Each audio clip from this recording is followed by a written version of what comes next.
now and then, and we'll get further news, interviews, all the build-up, the team news from around the grounds. Let's just, follow on, I suppose. We've been chatting there with Stephen Presley, and we kind of touched on the whole scenario over the summer. Steve Brown also, and as an SPL chairman, he's got a lot to deal with right now. Chris McLaughlin, as I mentioned earlier, he's been covering this story in eternity, it seems. So probably a sum up, Chris, of where we stand now and the most recent developments. Well, the most recent developments, I suppose, Richard, is that last night the SFL, around 9 o'clock, just when the Olympic ceremony was getting underway, released a statement saying that Rangers had been given conditional membership of the Scottish Football Association, and they were now free to play against Brecon City tomorrow in the Ramsden's Cup. There had been so much uncertainty surrounding that game. That, of course, now has been clarified, and Rangers will play the game against Brecon City tomorrow. Now, the conditions being that the SPL ratify the transfer of Old Co Rangers share to Dundee. Once that has been ratified, as I say, then the conditions will be taken away and Rangers will have full membership of the SFA. Now, how do they go about ratifying that? Well, there will be an SPL general meeting next Friday, and there will be a vote, a simple vote. 8-4 is needed, and that's expected to go through. With regards to where Rangers are, well, they, of course, to get this membership, had to agree effectively to the sins of the Old Co Rangers. They had to take the transfer ban, the 12 months transfer ban, the £160,000 fine, and they also had to agree to pay all previous footballing debts. As I mentioned, that is the way they managed to secure the conditions. Now, the SPL, on their part, now have to transfer that share.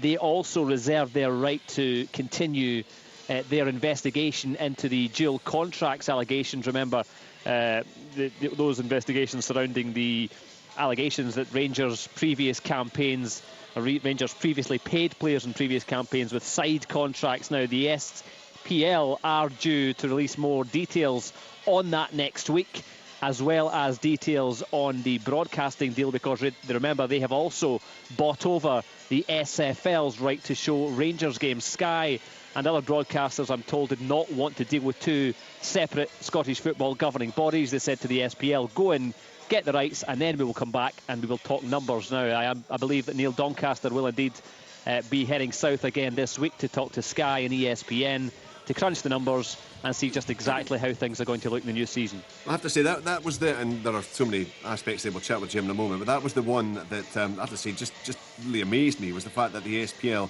felt that they could take on the SFL rights. So what you were saying, this was under pressure, you understand, from the broadcasters, from ESPN and Sky? As far as I'm aware, the broadcasters did not want to deal with two separate governing bodies. They wanted to deal with the SPL as a package, and they wanted to negotiate with SPL, with the SPL having the rights to show Rangers as part of that package. So that's I believe that's my understanding as to how that came about. Okay, Jim Traynor, to reach the point where we have, clearly Charles Green and Sevco were fighting to try to avoid, well, virtually everything. They've had to climb down, I suppose. They have to compromise. They've had to accept the transfer embargo, which of course starts on the 1st of September. So Rangers will have this window, or the club will have this window to essentially buy players for the next 2 seasons, or season and a half. And once that kicks on, they've had to agree to pay off all the various debts that they owe to other football clubs, and to pay the fine. The one thing, or was one huge sticking point in this whole SPL investigation into the dual contracts and EBTs? Yeah, it's not so much the investigation into it that Rangers are objecting to. Potential outcome. It's the sanctions that might be applied or imposed that should the SPL find them guilty of. It's not so much the EBT itself, it's the dual contracts, so-called dual contracts. And that, Richard, astounds me, because all you have to do, and remember, by declaring EBTs in their balance sheet, Rangers are effectively saying, we're using this system, for 10 years or however long. And the SFA have allowed it, and all the other clubs have allowed it. So it's not as though they were hiding it, it was there. But dual contracts must be simple, surely. All they have to do, the SPL investigators, is produce a dual contract, a copy of one. That's it, done. Well, Chris is saying that he anticipates further information coming out. Yes, remember the SPL have already announced that they do have prima facie evidence that they will pass to this independent commission. So I think they're effectively saying, yet we have the evidence here. It's now up to the independent commission but to the, judge but and the rule. the other side is saying what you have, I think, is a letter. Yeah. And that's not a dual contract. They're saying so. It depends on the legal argument. The legal argument. Exactly. But, you know, the thing about this is that there's been compromise on both sides because the ban, it's a registration ban rather than a transfer ban. So that embargo was supposed to kick in immediately. Yeah. Well, it's not. So they're allowing Rangers to sign players until the 31st of August. And then, you know, a lot of Rangers fans are saying, well, that's not right because it's not good enough because it finishes when the next transfer window is over, you know, for next summer. But actually they can sign then on players on loan before the January one the following year, and they can sign players who are out of a job. Yeah. So actually, it's not a bad deal. I think the SPL compromise was a good compromise. I think they didn't have to go any further, and they shouldn't have gone any further, and Rangers would have been silly not to accept that compromise.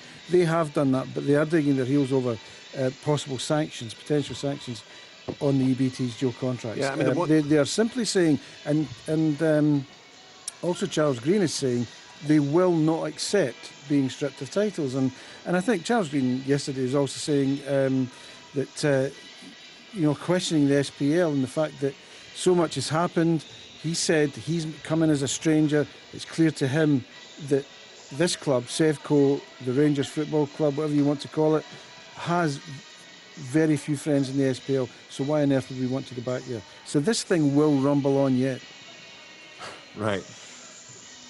I suppose a lot of people look at this, and it's I'm trying to come to grips with this because I've not been as close to it over the course of the summer as Chris has. But you kind of dip in and you speak to people and you read up on it. The one thing that strikes me, and I can understand all the compromise that's going on, and there has been a bit of give and take on both sides, but the whole area regarding the EBTs and the dual contracts, if it is proved, if they are found guilty. Rangers are saying, or Charles Green was saying, that we shouldn't be punished for this. It's nothing to do with us. So they want to avoid taking any repercussions for the wrongdoing if it is proved that has gone on, and yet they still want to hang on to all the titles and cups that were. But other fans of other clubs will say, hey, they were won illegally. And they're saying, but we're already accepting sanctions. And I think what they're trying to suggest is that you have to draw a line in the sand here.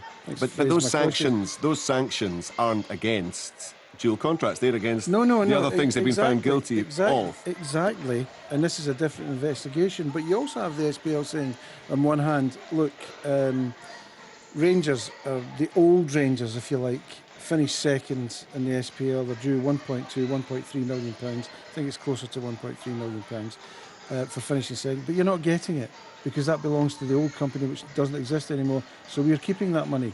But incidentally, it's not yours because you're a new company, but you will accept the sanctions for the old company. So they can't have it two ways either. They should, if they're saying you must take sanctions of the EBTs because that was the old company, and if they're found guilty of using dual contracts, the old company, you must accept the sanctions. Well, they should give them the 1.3 million pounds then, and it would be easier then for people to say, who are trying to find a way through it, to say, well, actually that's fair. You can't keep the old company's money if you're still saying it's not the old company, it's really you. The SPL will tell you, Jim, now I'm just telling you what the SPL will tell you, that that £1.3 million, they had an agreement with the old Rangers that money would be used to pay footballing debts. Now, obviously, Newco Rangers are disputing that, and that's a dispute that may run, but there seems to be, that one has certainly got to come to a head, I think. But the point I'm making, Chris, is that, both are using old co, new co whenever it suits them. Both sides are doing that, yeah. and I think that, it really is a mess, and I think it could have been sorted out in a simpler way long ago, and it hasn't been, and we're in a mess now, and we have to work our way out of it. And I think the problem, Neil Doncaster at the SPL, Stuart Regan at the SFA are coming in for enormous criticism, and there's Alan McCoy this morning criticising them as well as Rod Petrie. But I don't have a great deal of sympathy with two of them, but not particularly Rod, because they don't have the authority that previous general secretaries or chief executives at the SFA and SPL had. They have to do what the clubs and the board tell them to do. And I think that I'm sure you've spoken to them privately, Richard, but a lot of this they would rather, if they had had the power to make the decisions, much of this would not have happened. Yeah, well, even publicly they tried to make a lot of it go away, of course. And with Neil in the studio a couple of weeks back, and he's having to, as you say, he's having to answer, and to a large part, he's having to answer on behalf of the clubs, and he's trying to cope with representatives of 11 other clubs, many of whom have got different opinions, many of whom, of course, are driven by what suits their club best. And well, it's not easy, but I still think there have been times where both Neil Doncaster and Stuart Regan have made comments that absolutely. have been No, ill-advised. yes. But what I'm saying to you is that some of the decisions have been made. They've probably thought this is not the right decision. This is not what you do in the corporate world, and football is in the corporate world, as we've discovered with television contracts that will diminish and sponsorship contracts. But yes, you're right. Some of the comments, I think, particularly from Stuart, you have to say, have been ill-advised. John, I think it's also worth remembering, and I think, as I mentioned at the start of the programme, this is the biggest story in Scottish football history, but I think by quite a way. And there's no precedence here. There's nothing to say, okay, this has happened before, and when that happens, we'll go to plan B or plan C. So, fans have, one of the big gripes from the fans that I've heard is they're making this up as they go along, and you know what? Yeah, they are. Yeah, that has been one of the problems all along, Chris. You're right. And it's because this hasn't happened before, and they will tell you privately that they will make sure this doesn't happen again because they want to put the regulations in place to make sure that it doesn't happen again. But they should have been in long ago. But anyway, they're not. So there's no, and this is part of the problem as well. But it does. It is true. They have been making things up, making up the rules as they go along, and then reaching a compromise as they did yesterday. And I think one of the reasons even that it took so long last night. I know there's a lot of cynicism.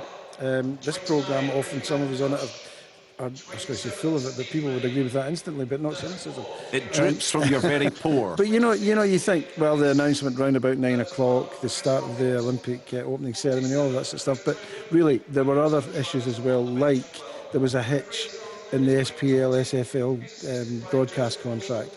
That delayed it further as well. And also the SFL. I think that, Jim, there was a hitch with regards to the clarity on whether or not Rangers Newco could register players as well. I believe that held things up. Right. So there were all these things. I don't believe that was timed to perfection. If it was, then we deserve to give them more credit than we're giving them, because they haven't got anything right so far. So why would they get the timing right in that instance? Tony in Perth says, I'm a very suspicious Dons fan. He says it's great to have you back. Thanks, Tony. But he says, can I ask, next summer, can players purposely not sign for anyone, so after the transfer window closes, they're out of contract players who can just sign for Rangers? Yes. Absolutely. Nothing. And the 31st of August next year, Rangers can. After that, Rangers can. I think Alan McCoy, Stephen, he and Charles Green were thinking, well, wait a minute, that means it's the following January before they can sign again. Well, it's not. You can sign out of contract players, and you can sign loan players. Right, well, let's kind of move into the football aspect, because and we'll get more on Derek's thoughts in just a moment. But Chris, you were on earlier on Twitter. You were saying that Ian Black had signed a 3-year contract with Rangers. That's been confirmed by the club. Andy Little, of course, returning to the club as well. Yeah. But because of the fact that it's still not ratified until next Friday, they have to go as trialists tomorrow. Is that correct? That's right. Yeah. Until they get full SFA membership, they can't have full registration. So they can. This is one, as I said earlier on, this is one of the problems that emerged late last night that I believe held this deal up.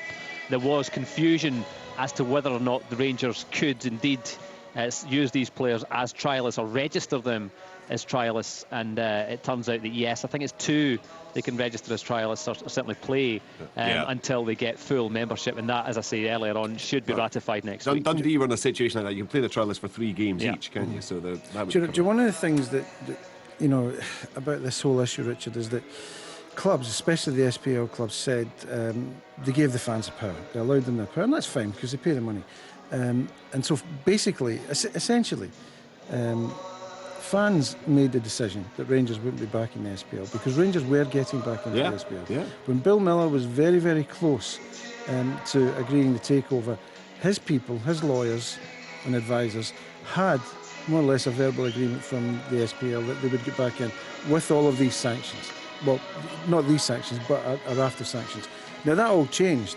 And fans said, no, they're not going to. So the clubs had no option once you let the fans make that decision because they won't buy the season tickets. So they made that decision. But really, the fans are being duped. And because Rangers will not be out of the top flight for 3 seasons. It's just not going to happen. There will be frantic moves now to reorganise the leagues in time for the start of next season, and Rangers will be in that top flight. Make no mistake about it, because Sky and ESPN will not countenance anything else. And that's the bottom line here. The fans are being duped. Right, so you see them absolutely in a top flight next They will season? be in a top flight next season. Of course they will. Everything will be reorganised, restructured, and Rangers will get back in. Right, so how do they leapfrog 2 leagues to get there? They'll just restructure, Richard. Mark my words. And they'll handpick for the Yes, top they flight, will they? Rangers will get back in. Do you think you're the Sky executives and you're giving away all this money? You're not giving it away, but you're paying this money, and it's not a lot of money actually when you look at the other deals. Anyway, you're going to give £80 million or whatever, £60 million, whatever it is, over 5 years. You're not going to run the risk of Rangers maybe not winning each title in 3 successive seasons. You're just not going to run that risk. You're not going to give that money. You can put the clauses in if you want, but you watch. This country's football, not before time I might add, will be restructured fundamentally, and Rangers will be in that top. Well, it'll be interesting to see how the chairman then react to their fans, because I can't imagine the fans being any quieter next summer than they were this summer. But Richard, there's an argument for it, and I know a lot of fans have said over the piece, I don't care if my club goes out of business because integrity must be upheld, sporting integrity, fair play and all that, and if my club goes out of business as a consequence, so be it. Well, I'm not one of those fans, but my club has gone out of business, we got back in, but it's not nice, and I don't understand that attitude. I think that there were better ways of punishing Rangers and at the same time strengthening Scottish football at the same time as you're punishing Rangers, and we didn't take that. And I think because there was such a rush to think, oh my goodness, what will we do here? We don't have any rules and regulations. It's Rangers, let's just give them a kicking, and we'll put them down there, and they'll go to the First Division, they'll be back up, and then the First Division, the SFL quite rightly said, no, you're not going in here, you have to start at the bottom. Yeah. It wasn't thought through. It was a mad rush to come up with some kind of solution, and we still really don't have a solution. Well, and it was easy. Do you know all they had to do? Keep them in the SPL. With points deduction so that they can't win anything, they can't get in Europe anyway, keep them in the SPL, and then half of every home gate, I know it's season tickets, but half of every home gate goes to the visiting club. So you're actually, Rangers are paying Scottish football for what they did, but they're still in the SPL, and they're paying for it, and they're paying a fortune for it, and every other club benefits. Would Rangers have signed up to that, Jim? I think wouldn't Rangers, they have just said, we'll just do the bottom of the pile? No, I think Why should Rangers we would do have all signed this? up for it because Charles Green and his people, the Sevco lot, they thought they were buying something that would be in the top flight, as Bill Miller did, and he was getting in, but then Charles Green arrives and they change it and say, no, you're not getting in because the fans don't want it. Would it not have been made more sense for Rangers to pay heavily for, say, 2 years to every other club in the top flight? Wouldn't that have made more sense? Rangers couldn't have won anything. They would still have been hampered severely financially. They can't get into Europe because we've got the points deduction as well, remember, so they're not going to win anything the rest of the Well, they're not, as a new club, they wouldn't qualify for 3 years anyway. Yeah, that's what I'm saying. Yeah. So they're not. So it doesn't matter. But they wouldn't have won the title anyway because you put the points deduction in. But at the same time, they are paying heavily to every other Scottish SPL club. Jim, wouldn't that have benefited everybody? I don't think the fans would have bought into it, and I think as this case has shown, fan power has prevailed, and I don't think, rightly or wrongly, I don't think the fans would have bought up to it. I'm going to say, I think it will prevail next summer as well, Jim. I just do not see Rangers in the top flight next season. My view is that it wasn't thought through properly, and I'm not sure. There's fans running the game. Look at the mess we're in. Yeah, but they haven't been running the game for the past 100 odd years. The fans made this decision. Well, they made this decision, and now it's up to those fans to go out and back their clubs. Yeah, exactly. And that's what we have to wait to see if they will do that. If they do that, wonderful. It's a victory. Well, I mean, your paper's right behind that. You sell out Saturday and all this. And it's a great notion. It's a great notion. But do you think the fans, everybody who said, no Rangers there, but we will come by season tickets, do you think every single fan who did that, they're going to do? Look, there's Peter Lawwell, an open letter already. Now Celtic, you look at them and you think, really well done, and they are. But there's a plea, please buy more season tickets. Yeah. I don't know what Celtic season ticket numbers. I know that both Dundee United and Aberdeen and other clubs may have done it. They put a little counter up in the top right-hand corner. Up, haven't they? Yeah, up in the website. And I looked yesterday. Aberdeen were about 6,200. United, I think, about 4,300. when you consider towards the end of last season, Aberdeen were only getting 6,000 or 7,000 at some matches, then they've got to be pleased like that. But I'm sure, like all the clubs, that but they need more. Yes, and because of the money dimensions, you need more fans going through. Now, if everybody responds as they said they would, great. That's the way it should always have been since day one. Unfortunately, it's not because of the pulling power of Celtic and Rangers. But if we can get fans to buy into it, if they're true to their word and they go and support their teams, great. The game will have a chance then to take it in the right direction. But I'm not so sure that fans will continue to do this. Well, we'll see. And there's clearly all the club chairman will be absolutely hoping that is indeed the case. There was a lot of very strong talk from fans, very passionate talk during the summer. Let's hope that they do indeed keep. Can I ask you, you're an Aberdeen fan, if you're saying you're not in this job, but you're a fan, and you're saying to Stuart Milne, look, I don't want Rangers in the SPL. You must keep them out. I won't buy a season ticket. And he does what you say, but then he says to you, OK, I'll do that, but we could get out of business. Would you be happy with that? No, of course not. No. I mean, I think that's a ludicrous argument. Yeah, no, but that is a fairly it's a fairly strong argument out there, and I just don't get that mentality. Yeah, I have to say that's not a mentality. It's not a statement I've heard coming from fans that they would happily see their club. It was on the programmes towards the end of the season. It wasn't one it was on that your I was call. aware of. It was on some of the programmes during the summer. Right. Fans were emailing in and texting in and saying, I have to say, on Twitter and saying, well, no, if that's the price, so be it. Well, that's just daft. Right, let's talk from a football point of view, because